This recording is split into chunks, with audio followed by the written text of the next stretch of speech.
Σε αυτό το βίντεο θα δεις πώς να πετύχεις όλα τα bonus στα Garment Factory Files και θα δούμε γιατί αυτή η business είναι καλή, για ποιους λόγους να το αγοράσει ένας νέος παίχτης και γιατί θα το χρειαστεί ακόμα και ένας παλιότερος. Wow. Το Garment Factory είναι μία από τις πιο καινούργιες business του παιχνιδιού και θα μπορούσε να είναι καλύτερη αν είχε τα διπλάσια mission από αυτά που έχει. Oh. Σίγουρα όμως κακό business δεν είναι, αλλά θα μπορούσε να είναι κάτι παραπάνω από μία απλή ξεπέτα. What? Και πάμε να δούμε πού το αγοράζουμε. Πού το αγοράζεις ρε πακλάμα, σε ένα σημείο είναι. Πήγαινε έξω από το Darnell Factory για να μην χάνεις χρόνο και άνοιξε το Maze App από το κινητό σου. Το Garment Factory θα είναι σε αυτό το σημείο και αν το βρεις σε έκπτωση αγόρασε το κατευθείαν. Η κανονική του τιμή είναι 2.350.000, ψήλο τσουχτερί δηλαδή, αλλά δεν χρειάζεται να κάνεις κανένα upgrade και έχει κρεβάτι για να σπογουνάρεις με ένα χρηματοκιβώτιο που δίνει 1.500 κάθε 48 λεπτά. Αλλά όσο το δουλεύεις με τα files, μπορεί να δώσει και κάτι παραπάνω, άντε 1.700-1.800. Οκ, είναι για γέλια, αλλά δεν πληρώνεις κάτι εξτρά για να πάρεις το χρηματοκιβώτιο και όσο παίζεις θα μαζεύει λεφτά.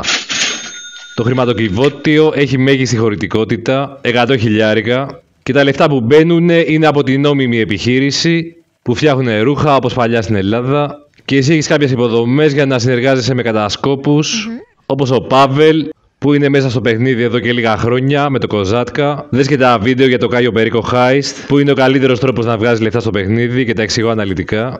Το βίντεο θα το βρεις πάνω στο σύνδεσμο και κάτω στην περιγραφή. Και θα το βρεις όποτε το χρειάζεσαι στα playlist του καναλιού. Θα σε βοηθήσει αν έχεις ήδη το Κοζάτκα και δυσκολεύεσαι.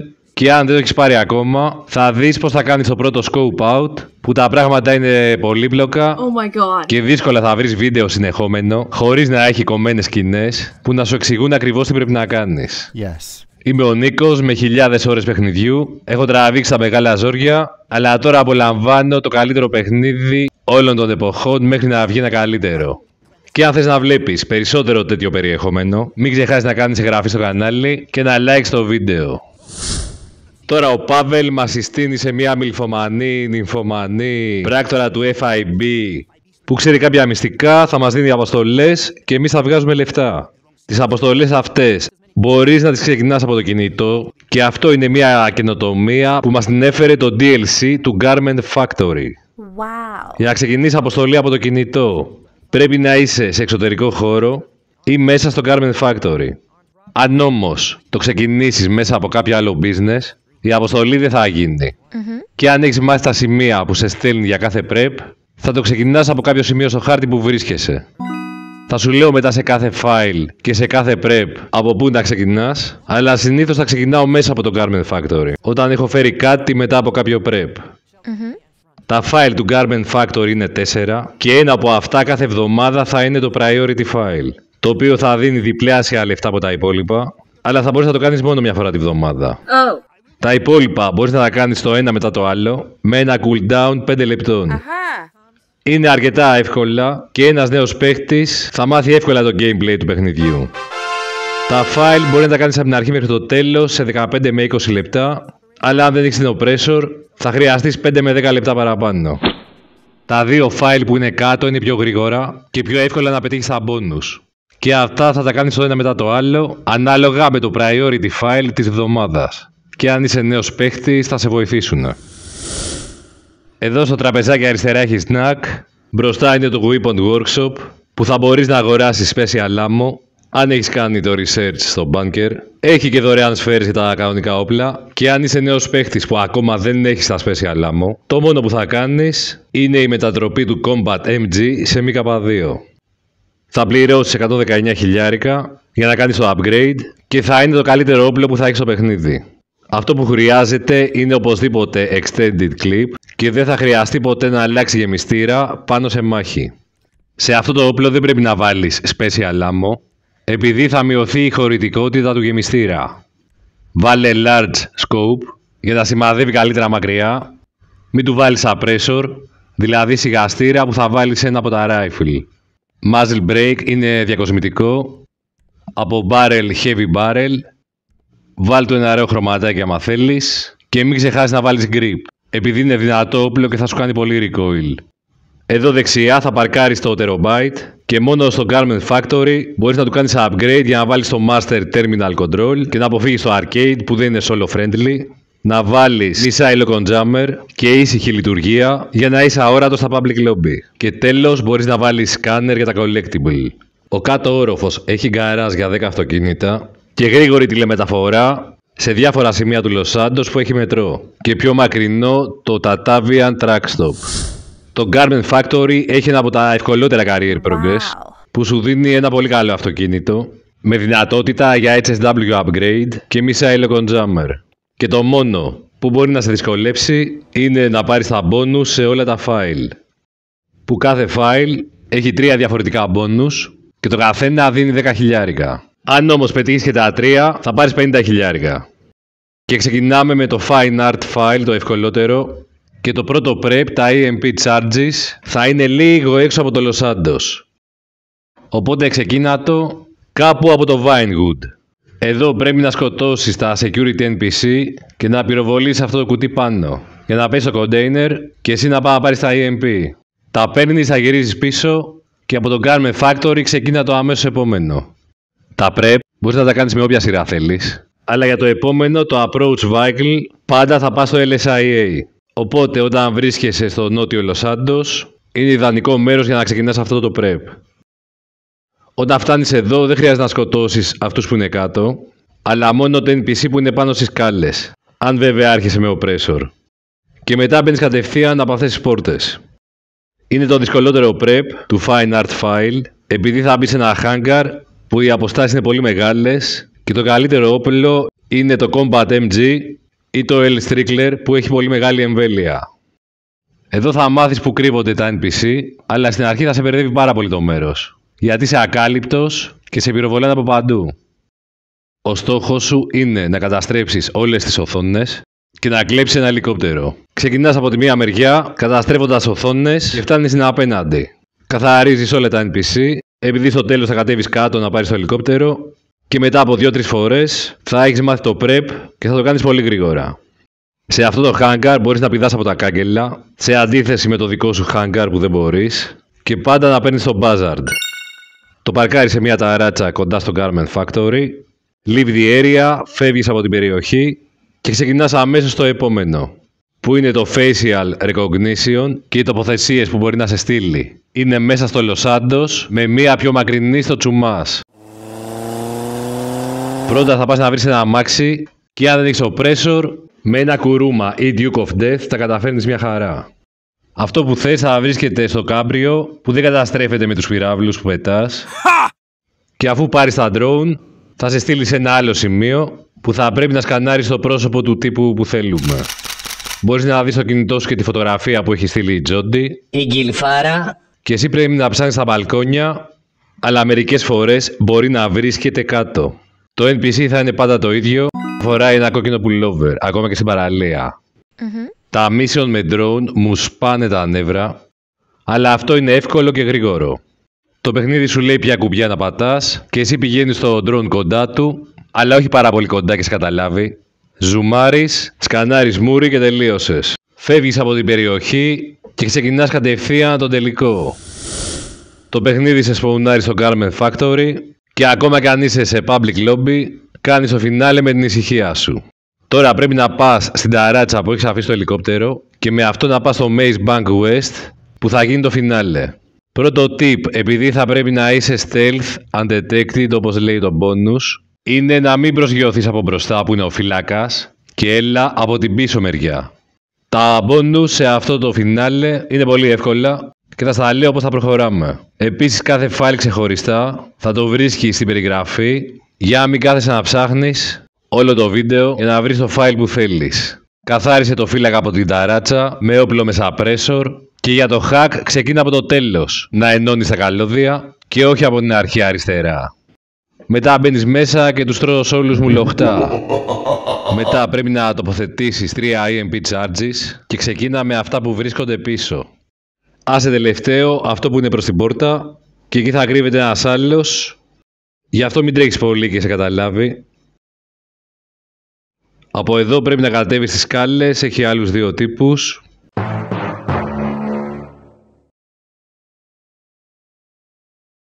Και αφού κατέβεις, ενεργοποιείς τα EMP για να κόψεις το ρεύμα και να υπάρχει σκοτάδι στο χώρο που θα μπεις μετά.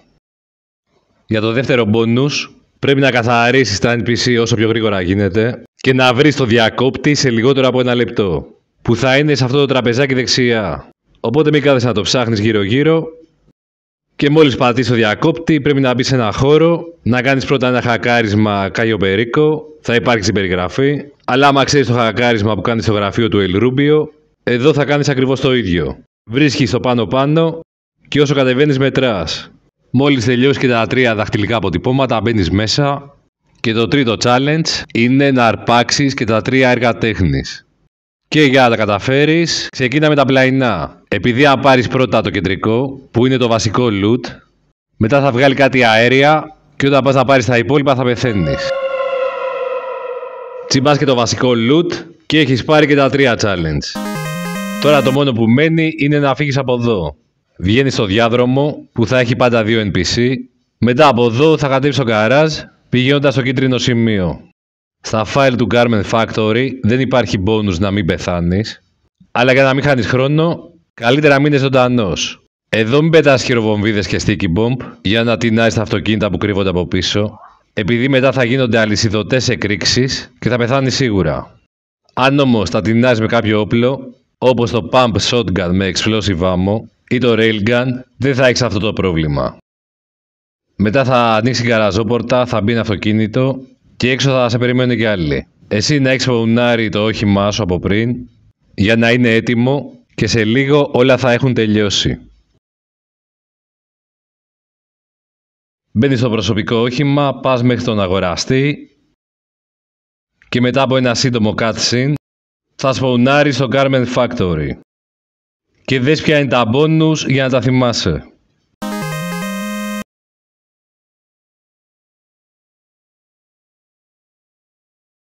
Σπαουνάρεις εδώ, τσιμπάς τα κουλίνια και συνεχίζεις να ζεις το αμερικάνικο όνειρο στο Los Santos. Oh my God. Και πάμε στο δεύτερο πιο δύσκολο file για μένα ή πιο δύσκολο για άλλους, το Brute Force File. Προσωπικά μου αρέσει, αλλά μπορεί να σου τύχουνε prep μακριά και το ένα από τα bonus στο τέλος θέλει υψηλή τεχνική, στρατηγική και υπομονή. Και θα σου δείξω σε λίγο πώς γίνεται. Και δεν μπορείς να κάνεις αλλιώς αν θέλεις να κερδίσεις το Firebolt. Αυτό το αγροτικό που δεν είναι για πατάτες, γιατί είναι πολύ γρήγορο, σταθερό σε χώμα και άσφαλτο και μπορείς να του βάλεις missile con jammer. Wow. Ανοίγουμε λοιπόν το κινητό, πάμε στο Brute Force File και αφού πληρώσεις 20.000, όπως σε όλα τα file για να τα ξεκινήσεις, το επόμενο που κάνουμε είναι τα prep. Και το ένα από τα prep, το πιο εύκολο, είναι να πας στο καζίνο. Αν έχεις αγοράσει το καζίνο Penthouse, σπαουνάρεις εκεί κατευθείαν. Αλλιώς θα έχεις κάποια άλλη business εκεί κοντά, που σπαουνάρεις εκεί γιατί ξέρεις ότι θα έρθεις στο Music Locker. Εδώ ψάχνεις έναν τύπο που η Gilf σου έχει στείλει τη φωτογραφία του και θα φοράει πάντα μία γκρι μπλούζα και ένα μαύρο καπέλο. Πήγαινε όπως πάω και άκου πού μπορεί να τον βρεις. Δεξιά στο μπαρ ή εδώ αριστερά σε κάποια από τα σκαμπό αυτά, και αν δεν τον βρεις εδώ, προχώρα ευθεία στην πόρτα που θα σε βγάλει κάτω στις τουαλέτες. Και ή θα βρίσκεται εκεί πέρα μέσα ή στην πίστα μπροστά αριστερά από το DJ. Γυρνάς πίσω και στο επόμενο prep μπορεί να σε βγάλει στο Los Santos προς τα κάτω, αλλά μπορεί να σε στείλει και στο Grapeseed ή το San Cundo. Άμα δεν σου αρέσει η τοποθεσία, άλλαξε λόμπι και μπορεί να σου βγάλει κάτι καλύτερο. Εδώ πρέπει να μπεις μέσα να σκοτώσεις τα NPC που δεν φαίνονται όλα στο minimap, να το ξέρεις. Και μετά να ψάξεις τα αυτοκίνητα που θα σου δείχνει στο minimap, που ένα από αυτά θα έχει τον εξοπλισμό που θέλεις. Μπαίνεις μέσα, το οδηγάς και αν είσαι σε αυτό εδώ το σημείο, στο Elysian Island, μην πας όπου σου λέει το minimap και στρίψε από τη γέφυρα που είναι οι γραμμές του τρένου, για να γυρίσεις πίσω πιο γρήγορα. Από εδώ θα πας όλη ευθεία, θα βγεις στο Drainage Tunnel και από εκεί στις γραμμές του τρένου πίσω από το Garment Factory. Το επόμενο prep θα είναι ακριβώς το ίδιο και στα ίδια σημεία, γι' αυτό λέω το Garment Factory ξεπέτα. Wow. Αλλά εδώ πρέπει να κλέψεις ένα αυτοκίνητο και πρέπει να πάρεις ένα jeep. Μην κλέψεις κάποιο φορτηγό, πάρε ή αυτό το jeep ή το άλλο απέναντι για να πας πιο γρήγορα. Εδώ το οδηγάς στην έξοδο, γι' αυτό πρόσεχε τα NPC. Το οδηγάς στο Garment Factory και το αφήνεις σε ένα σημείο εκεί κοντά. Και πάμε στο φινάλε να δούμε τι θα κάνουμε με τα μπόνους. Το πρώτο είναι να οδηγήσεις όσο πιο γρήγορα γίνεται και ο χρόνος θα ξεκινάει από τη στιγμή που θα μπεις μέσα στο αυτοκίνητο. Εσύ θα πρέπει να φτάσεις στο Fort Zancudo σε λιγότερο από 5 λεπτά.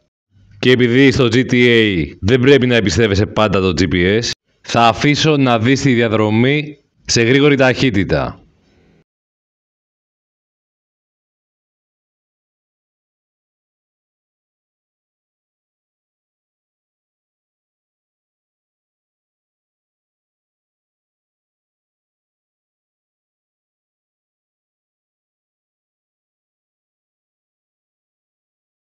Στο 6 ελπίζω να βελτιώσουν λίγο την κυκλοφορία και τον τρόπο που οδηγάνε τα NPC, γιατί είναι απαράδεκτο.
Μόλις φτάσει στην πύλη, το αυτοκίνητο θα σταματήσει μόνο του και εκεί σταματάει και το χρονόμετρο. Είναι πολύ εύκολο να πάρεις το πρώτο μπόνους και πάμε στο δεύτερο που είναι ίσως το δυσκολότερο του παιχνιδιού. Και πάμε να το δούμε βήμα προς βήμα. Φτάνεις σε αυτό το σημείο, δείχνεις το χλιμίτζουρα την κάρτα σου, μπαίνεις μέσα και πρέπει να φτάσεις στο τρίτο σημείο Undetected. Όταν μπεις μέσα πήγαινε όπως σε σπονάρει το παιχνίδι. Εσύ κατευθύνεσαι ευθεία και στον τοίχο στρίψε αριστερά. Μετά προχώρα τοίχο-τοίχο μέχρι να φτάσεις στο επόμενο σημείο. Μόλις μπεις στον άλλο χώρο θα πας πάλι δεξιά, αλλά όχι αμέσως και πήγαινε όπως πάω εγώ και παίρνει ανάμεσα από τους κόνους εδώ. Από αυτό το σημείο πιάσε δεξί τοίχο. Στην επόμενη περιοχή θα μπεις από αριστερά. Και μέχρι εδώ φτάνουμε όλα καλά, όλα ωραία, αλλά το τελευταίο σημείο θα σε δυσκολέψει πάρα πολύ. Εγώ θα σου πω τι πρέπει να κάνεις και πώς θα το κάνεις για να πετύχει. Από αυτό το σημείο θα μπούμε σε ένα τούνελ που οδηγεί στην περιοχή Α. Εδώ αριστερά έχει και μια πορτούλα που μπορείς να πάρεις ένα minigun, αλλά το πρόβλημά μας είναι αυτός ο φρουρός που έχω δει σε άλλα βιντεάκια ότι πρέπει να του κάνεις με λιχ χτύπημα, όπως στο Casino Heist. Όμως υπάρχει πιο απλός τρόπος και δεν χρειάζεται να το ρισκάρεις και να φτάσεις πολύ κοντά του. Απλά πυροβολάτα στο κεφάλι με ένα shotgun που θα έχει suppressor. Και αυτό που πρέπει να έχει κάθε παίκτη το assault shotgun. Και πάμε στο δυσκολότερο σημείο του παιχνιδιού για το bonus σε αυτό το file και έλα να δούμε πώς γίνεται. Κατά πρώτον πρέπει να φας αυτόν τον φρουρό που κοιτάει προς τα εδώ και έχεις μια μικρή γωνία που μπορείς να σημαδέψεις και να κάνεις headshot και σε αυτή τη μικρή γωνία δεν μπορεί να σε δει. Το άλλο που πρέπει να υπολογίσεις είναι ο άλλος στρατιώτης από πίσω του που πηγαίνω-έρχεται. Και πάμε να λύσουμε την εξίσωση. Κολλάς στον τοίχο και περιμένεις να δεις πότε θα έρθει ο άλλος στρατιώτης από πίσω που κάθεται λίγο ακίνητος και από τη στιγμή που θα γυρίσει να πάει προς τα πίσω μετράς μέχρι το 10. Αν πυροβολήσεις όσο είναι ακόμα κοντά θα σε ακούσει ακόμα και αν έχεις suppressor. Οπότε μετράς μέχρι το 10 και αν έχεις full aim assist σημαδεύεις από πριν αυτόν που θέλεις να σκοτώσεις και ψάχνεις τη σωστή γωνία. Αν σημαδεύσεις μπροστά του, το aim assist θα λοκάρει έναν πίσω του και εσύ θα χάσεις χρόνο, ο φρουρός που είναι μπροστά θα σε δει και χάνεις αμέσως το undetected. Για να θεωρηθεί έγκυρο το bonus, πρέπει να το σκοτώσεις και να πας στο μέρος που κάθεται αυτός, χωρίς να σε καταλάβουν. Από τώρα που γυρίζει ο άλλος, μετράς μέχρι το 10 και σημαδεύεις για headshot. Μόλις το σκοτώσεις, πρέπει να μπεις μέσα σκυφτός και καλυμμένος επειδή σε βλέπουν και από πίσω. Τώρα βλέπεις δεν με έχει καταλάβει κανείς, επειδή τα NPC στο minimap δεν αλλάξανε θέση. Από αυτό το σημείο και μετά πυροβολάς κανονικά και στο βάθος έχει ένα Juggernaut. Ακόμα και αν σε καταλάβουν, δεν θα έρθουν στρατιώτες από άλλες περιοχές πίσω, οπότε επικεντρώσου στο Juggernaut που σου κάνει πολύ damage.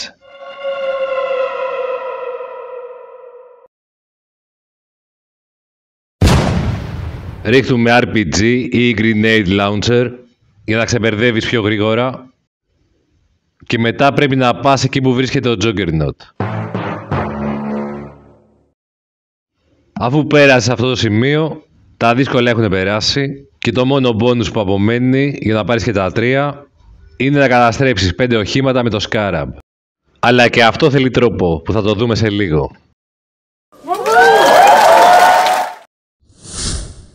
Πρέπει να μπεις μέσα στο Scarab, να περιμένεις λίγη ώρα μέχρι να φορτώσει κάτι και το πρώτο όχημα που καταστρέφεις είναι αυτό εδώ δεξιά μπροστά σου. Μετά όπως θα φεύγεις, στο τούνελ θα βρεις άλλα 2 οχήματα, αλλά από το touchpad ετοίμασε snack επειδή θα σε πυροβολάνε και από μπροστά δεν έχεις καμία κάλυψη και θα πεθάνεις εύκολα. Το machine gun του σκαραβαίου δεν στρίβει και για να σημαδέψεις στρίβεις ολόκληρο το όχημα. Όταν βγεις έξω από εδώ, πρέπει να καταστρέφεις μόνο οχήματα που σε κυνηγάνε και όχι άλλα αυτοκίνητα στον δρόμο. Επίσης, όταν θα βγεις στον αυτοκινητόδρομο, δεν πρέπει ούτε καν να ακουμπήσεις τα τζιπάκια του στρατού. Αν κάνεις κάτι από αυτά τα 2 που σου είπα, θα πάρεις wanted level και μέχρι να το χάσεις θα καθυστερήσεις πολύ. Αν για κάποιο λόγο δεν καταφέρεις να καταστρέψεις αυτά εδώ τα τζιπάκια, θα το κάνεις μόλις στρίψεις από τον αυτοκινητόδρομο. Εκεί θα υπάρχει ένα πάρκινγκ που μπορείς να βρεις αυτοκίνητα ή μηχανές, αλλά και αυτοκίνητα που οδηγάνε στον δρόμο. Απλά το τονίζω, όχι στον αυτοκινητόδρομο, αλλά σε αυτό το μικρό δρόμο λίγο πριν φτάσεις εκεί που πρέπει να παραδώσεις. Με έχει ορίσει πάρα πολύ αυτό το bonus που έπρεπε να μπω undetected σε εκείνο το σημείο και αν θεωρείς χρήσιμη τη συμβουλή που σου έδωσα, κάνε εγγραφή στο κανάλι για να βλέπεις ακόμα περισσότερα. Και κάνε like άμα δεις στο τέλος ότι πήρα όλα τα bonus. Φτάνουμε στο σημείο να το αφήσουμε και πάμε να δούμε τι ψάρια πιάσαμε. Και κάτι μου λέει τα πιάσαμε όλα τα ψάρια, όλα τα bonus. Και πάμε στο επόμενο, το δεύτερο καλύτερο, το Project Breakaway. Αχα. Που το πρώτο prep το ξεκινάς μέσα από το Λος Σάντος και πρέπει να πας σε ένα βανάκι να πάρεις ένα RC Bandito, το οποίο θα το οδηγήσει σε 3 σημεία στο χάρτη και εσύ θα επιλέξεις το πιο κοντινό. Πρέπει να βρεις ένα φορτηγό, αλλά να προσέχεις μην έχει αυτοκίνητο από πίσω, γιατί όταν το χακάρεις και ανοίξει η πόρτα, θα κάτσει πάνω στο αυτοκίνητο και δεν θα μπορείς να μπεις μέσα. Όταν συμβαίνει αυτό είναι πολύ σπαστικό και αυτό και μόνο το κάνει το χειρότερο prep. Μετά πρέπει να οδηγείς σε άλλο σημείο από αυτά που θα σου δείχνει στο minimap, να βρεις άλλο φορτηγό να χακάρεις και να βάλεις το RC Bandito μέσα. Αφού το κάνεις αυτό, φύγε από την περιοχή και ξεκίνα αμέσως στο επόμενο, που πρέπει να κλέψεις κάτι thermal charges. Πας στο πρώτο σημείο που θα είναι στο Λος Σάντος, αν δεν είναι άλλαξε λόμπι για να στο βγάλει, και στο πρώτο σημείο του στηνάζεις και πας σε ένα σπιτάκι να βρεις ένα στοιχείο, να τραβήξεις φωτογραφία και να το στείλεις στην Τζόντι. Φεύγεις από εκεί και σου δίνει άλλο σημείο να πας, να τεινάξεις πάλι αυτούς που είναι κάτω, να μπεις μέσα, να σκοτώσεις και άλλους και να βρεις τα thermal charges που θα βρίσκονται εδώ πίσω ή πάνω στο γραφείο ή στα ράφια. Σκοτώνεις άλλους 2 που έρχονται, γυρνάς τα thermal charges στο Garment Factory και ξεκινάς το επόμενο prep που θα είναι πάντα μέσα στο Λος Σάντος. Πρέπει να μπεις σε ένα σπίτι που θα βρίσκεται σε 3 διαφορετικά σημεία, αλλά το σπίτι θα είναι πάντα το ίδιο και θα βρεις αυτό το μαύρο κουτί, θα κάνεις ένα ψευτοχακάρισμα, θα δεις ένα animation και θα κατέβεις σε ένα stash house. Εδώ θα έχει 3 άτομα, όχι 5.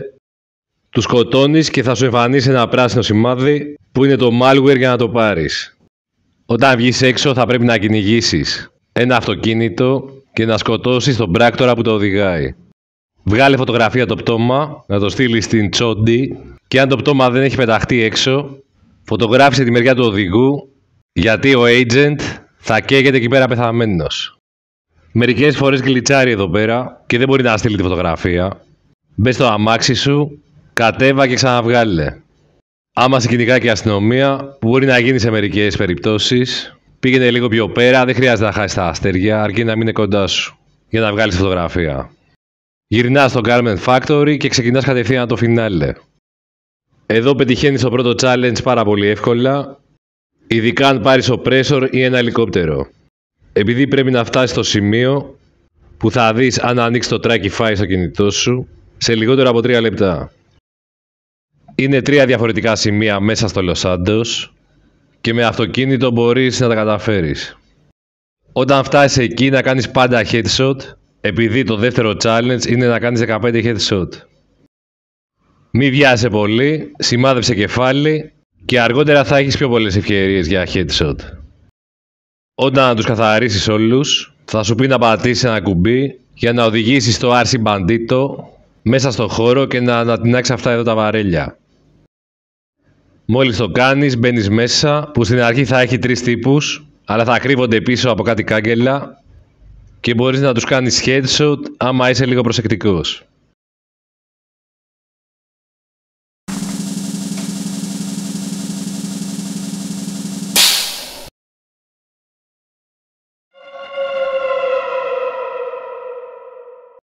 Μετά θα πρέπει να πας να βάλεις το malware και να κάνεις ένα χακάρισμα στον υπολογιστή που θα βρίσκεται εκεί και να βρεις μια περίεργη λέξη που δεν την ξέρει ούτε ο καθηγητής των Αγγλικών στο φροντιστήριο. Oh my god. Όσο περιμένεις θα σπαουνάρουν κι άλλοι που θα είναι 2 άτομα εδώ μπροστά, ένας δεξιά και πολύ εύκολα να βγάλεις 6 headshot ακόμα.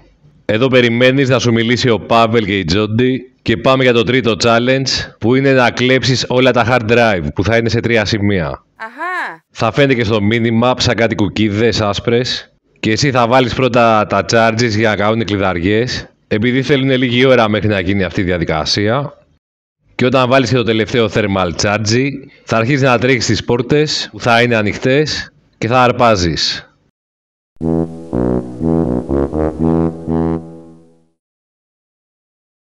Τρέχα σαν το Βέγκο να τελειώνεις γρήγορα και θα πετύχεις αυτό το πανεύκολο τρίτο challenge. Μετά όταν θα βγεις έξω θα έχεις ευκαιρία για περισσότερα headshot για να είσαι σίγουρος.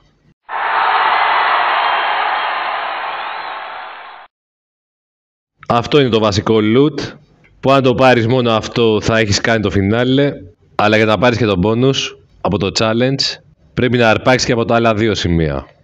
Από εδώ βγαίνεις και ή συνεχίζεις τα headshot ή πας κατευθείαν στον αγοραστή για να πάρεις το bikini.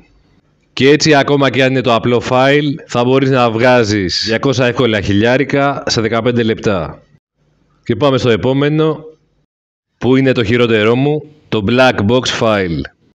Τα 2 πρώτα prep είναι πολύ γρήγορα μέσα στο Los Santos προς τα κάτω και στο πρώτο prep πρέπει να κλέψεις ένα hacking device και μετά να πας στο αεροδρόμιο για να βάλεις το hacking device πάνω στο control tower.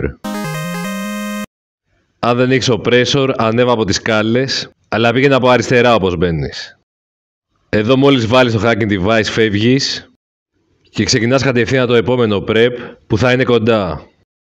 Πρέπει να κλέψεις το sonar equipment που πρέπει να το κλέψεις από ένα καραβάκι όπως τα selling mission που πουλά SEO crates. Εδώ σκοτώνεις αυτούς που είναι κάτω, κατεβαίνεις και μπαίνεις στη βάρκα. Το sonar θα βρίσκεται πάντα μπροστά και αν σου τύχει σε άλλο σημείο μπορείς να ανέβεις πάνω στο καΐκι και να πηδήξεις την αποβάθρα. Σε αυτό το σημείο δεν μπορεί να γίνει, αλλά ανεβαίνεις από τις σκάλες, φεύγεις χωρίς να ασχολείσαι με τα NPC που έρχονται και πάμε στο τρίτο prep να κλέψουμε το Tula, ένα από τα χειρότερα αεροπλάνα του παιχνιδιού που μπορείς να το αγοράσεις κιόλα άμα θες να αισθάνεσαι γορόιδο. Εδώ θα σε βγάλει σε ένα barge που μπορεί να είναι στο Sandy Shores, το Τσουμάς ή στην παραλία κάτω από το Cypress, στο Los Santos. Οπότε ξεκινά το prep κάπου από το Vinewood. Μόλις καθαρίσεις κατεβαίνεις κάτω Και μην ξεχνάς να στέλνεις την oppressor πίσω. Επειδή αν την αφήσεις εδώ πέρα, στο τέλος του prep θα σου πει ότι καταστράφηκε και θα μπορεί να σπαουνάρει μετά από 5 λεπτά, οπότε καθυστερεί στο φινάλε. Μόλις μπει στο Tula, περίμενε να σου εμφανιστούν τα ελικόπτερα στο minimap και όταν τα δεις να έρχονται, κατέβα από το Tula και ρίχτα έτσι από κάτω. Μπορείς να τα ρίξεις με ένα railgun, αλλά μετά το τελευταίο update έχω παρατηρήσει ότι πέφτουν πιο εύκολα και μπορείς απλά να τα πυροβολάς. Επίσης, στο τελευταίο update έχουν κάνει να έρχονται μόνο 3 ελικόπτερα, αλλά στην αρχή που είχε βγει το Garment Factory ερχόντουσαν 6 συνολικά, 3 στην αρχή και 3 μετά. Ελπίζω να μην έχω πάθει Mandela Effect και αν το έχεις παρατηρήσει κι εσύ, γράφ' το στα σχόλια. Τώρα γυρνάμε το Tula πίσω και θα έχεις παρατηρήσει ότι όταν αλλάζει τη λειτουργία από το VTOL στο κανονικό, το αεροπλάνο βουτάει προς τα κάτω, χάνει πολύ ύψος. Αλλά αν είσαι πάνω από θάλασσα, μην ανησυχείς, επειδή είναι πυροσβεστικό αεροπλάνο και δεν παθαίνει τίποτα. Αφήνεις το Tula, βγαίνεις από το αεροδρόμιο και πάμε για το φινάλε. Για να δούμε και τα challenge. Πρώτα πρέπει να πας στο αεροδρόμιο και δεν χρειάζεται να πας πάνω στον πύργο, εκεί που είχες βάλει πριν το hacking device. Μπορείς απλά να είσαι μέσα στο πράσινο τετράγωνο που σου δίνει στο minimap και να κάνεις από εκεί το χακάρισμα. Αφού το κάνεις θα σου βγάλει το animation αυτό και εσύ θα πας να μπεις στο Tula, να το οδηγήσεις και να φτάσεις κοντά στο άλλο αεροπλάνο για να το χακάρεις. Εδώ το μυστικό είναι να ξεκινήσεις κανονικά και να απογειωθείς όπως κάθε αεροπλάνο. Επειδή αν σηκωθείς με το VTOL θα πάει πολύ αργά και δεν θα προλάβεις το αεροπλάνο. Όταν φτάσεις κοντά του, μην ξεκινήσεις αμέσως το χακάρισμα, αλλά προσπάθησε να το βάλεις σε μια σωστή θέση. Επειδή εσύ θέλεις να το καβαλήσεις και να πας από πάνω του. Για να ενεργοποιήσεις το VTOL ακριβώς σε αυτό το σημείο.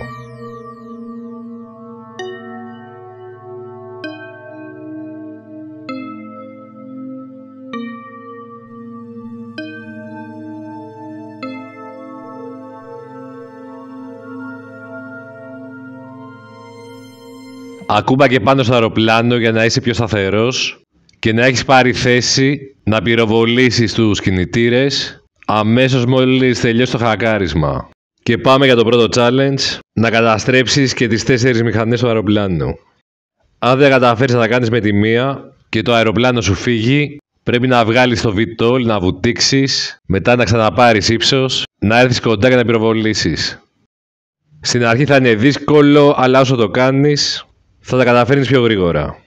Άμα καθυστερείς πολύ, το αεροπλάνο θα σου φύγει, δεν θα κάνεις το challenge και το παιχνίδι θα σε στείλει στο Alamo Sea, που θα πρέπει να πετύχεις το δεύτερο challenge, το οποίο δεν είναι δύσκολο, αλλά έχει κολύμπι κάτω από το νερό και είναι από τις χειρότερες εμπειρίες που μπορεί να έχεις στο παιχνίδι. Ό,τι mission έχει κολύμπι και ψάξιμο κάτω από το νερό, το μισώ και ελπίζω να μην το ξαναδώ σε κανένα επόμενο GTA, ούτε στο 6 ούτε στο 7. Τώρα από αυτό το σημείο πας στο Alamo Sea, βγαίνεις από το Tula, βουτάς στο νερό και αρχίζεις να ψάχνεις για 3 κουτιά και να έχεις το νου σου ανάλογα με την κονσόλα να πατήσεις το κουμπί που ενεργοποιεί το sonar, έτσι ώστε να δεις που βρίσκονται και να μην ψάχνεις σαν μαλάκας. Τα mechanics του παιχνιδιού για το υποθαλάσσιο κολύμπι είναι απέσια, που υποτίθεται είναι ρεαλιστικά, αλλά δεν βοηθάνε καθόλου για μια καλή εμπειρία παιχνιδιού. Το τελευταίο κουτί θα είναι μπροστά στο πιλωτήριο του αεροπλάνου και αρχίζεις να ρίχνεις καντήλια σε αυτόν που σκέφτηκε να το σχεδιάσει έτσι, επειδή είναι πολύ δύσκολο να κεντράρεις και να πετύχεις το σημείο, αλλά μπορείς να μπεις first person, που το κάνει λίγο πιο εύκολο να κεντράρεις, αλλά αλλάζουν τα mechanics και σε first person χρησιμοποιείς άλλα κουμπιά. Όταν τα καταφέρεις, πάμε εδώ που έχεις βάλει μια βόβα, πας λίγο πίσω για να μην σε σκοτώσει και δεν χρειάζεται να πας πολύ πίσω, υπολόγισε πίσω από τη σκάλα και το container. Μετά γυρνάς προς τα πίσω και πρέπει να μπεις σε αυτό το χώρο, που πάλι θα σε δυσκολέψει με αυτά τα mechanics και να μπεις και να αρπάξεις αυτό το πράγμα.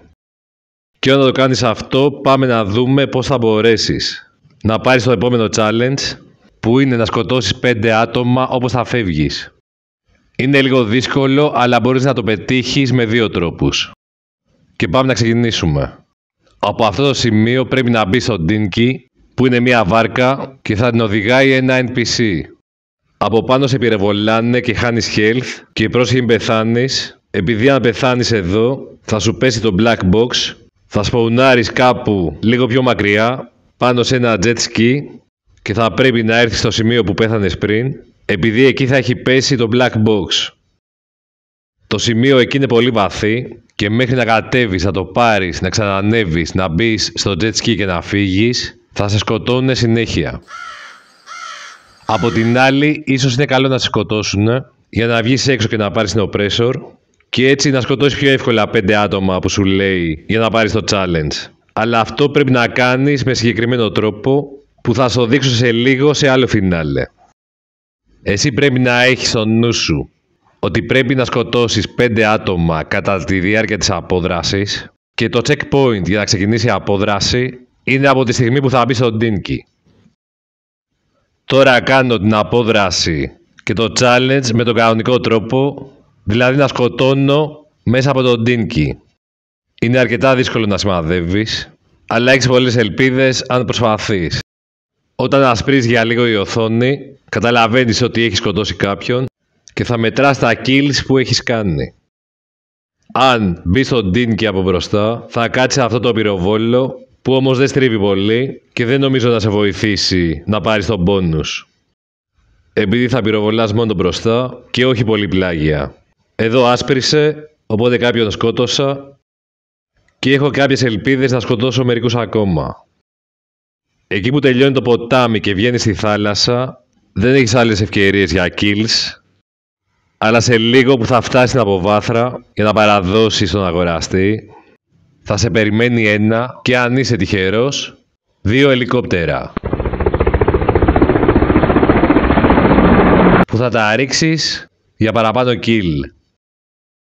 Είναι αρκετά δύσκολο challenge, αλλά αν το κάνεις αρκετές φορές, θα το πετύχεις σίγουρα. Έχω δοκιμάσει από αυτό το σημείο, πριν παραδώσω, να βγω στο δρόμο για να σκοτώσω άλλα NPC. Αλλά αυτό δεν μετράει, ούτε να σκοτώσεις κάποιο NPC εδώ πέρα, σε αυτήν την αποβάθρα. Μετράνε μόνο αυτοί που σκοτώνεις την ώρα που σε κυνηγάνε. Και πάμε να δούμε το δεύτερο τρόπο για να πετύχεις το challenge. Και αυτός είναι να σκοτωθείς όταν είσαι στο Dinky. Ξεκινάμε άλλο black box file. Από εδώ κάτω χακάρεις κανονικά. Καταστρέφεις τους κινητήρες. Παίρνεις τα κουτιά. Ανεβαίνεις στο Dinky. Και προσέχεις το health να μην είναι πολύ ψηλά, αλλά ούτε στα κόκκινα. Επειδή δεν θέλεις να πεθάνεις εδώ πέρα, γιατί όπως σου είπα πριν είναι βαθιά και δεν βολεύει αυτό το σημείο. Θα περιμένεις λίγο να φτάσει το Dinky στο ποτάμι και θα κοιτάς το health να είναι εκεί που βρίσκεται τώρα. Αν πάει στο κόκκινο, χύλαρε λίγο από το touchpad. Το health ανεβαίνει και μόνο του σιγά σιγά και πρέπει να είσαι προσεκτικός μόνο στην αρχή, εκεί που μπαίνεις, στη βάρκα. Τώρα από αυτό το σημείο του ποταμού θέλεις να σε πετύχουν και να σε σκοτώσουν. Επειδή έχει δρόμο και από τις δύο μεριές που θα σπονάρει στο pressure και θα κάνεις το challenge πολύ γρήγορα.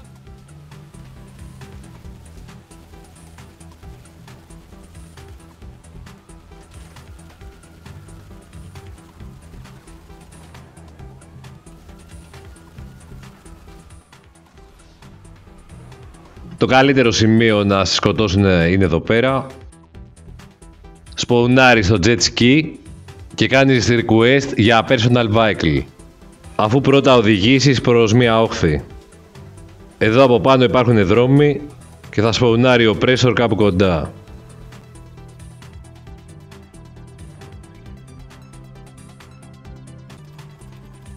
Τώρα έχεις ευκαιρία να σκοτώσεις άτομα σε ελικόπτερα και μπάτσου στο δρόμο.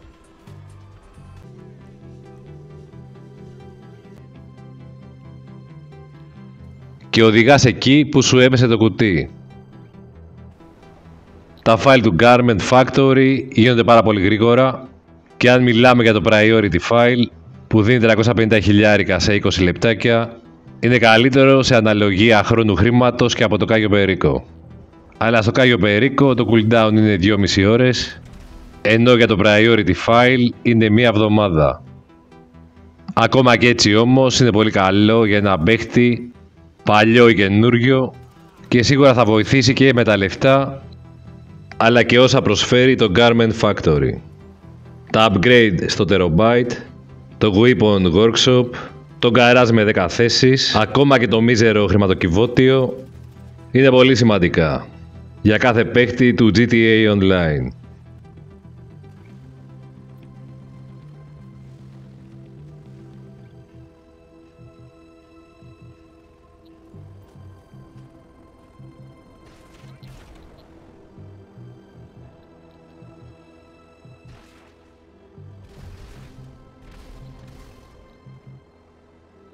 Ευχαριστώ για την παρέα. Όποιο file θέλεις θα το βλέπεις στο σύνδεσμο και την περιγραφή.